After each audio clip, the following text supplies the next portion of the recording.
los carballones saltaban al césped con la idea de hacer olvidar la última derrota liguera.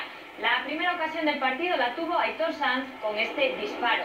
Poco después, Javi Casares, el mejor del partido, hacía que Alberto se luciese en la más clara oportunidad carballona en los 90 minutos. En la segunda mitad, los azules iban a reclamar dos penaltis, uno por unas supuestas manos de Aarón y otro por un claro agarrón a Casares.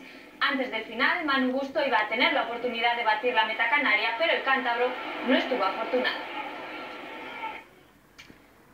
En el Cerro del Espino se ha cortado la racha de triunfos del Real Avilés. Tras una primera parte falta de ocasiones, los goles llegaron después del descanso. Nada más comenzar la segunda parte, el Atlético de Madrid B inauguraba el marcador tras una jugada individual de Ndoye. Su remate a puerta rebotaba en Alex Cruz y se introducía en la portería de Rebollo.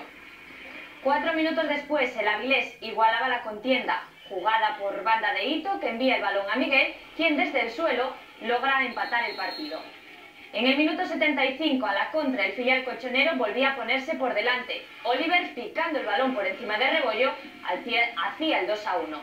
Y ya en el tiempo añadido, el conjunto madrileño ampliaba su ventaja. El 3-1 fue obra de Gerard en el minuto 92 de partido.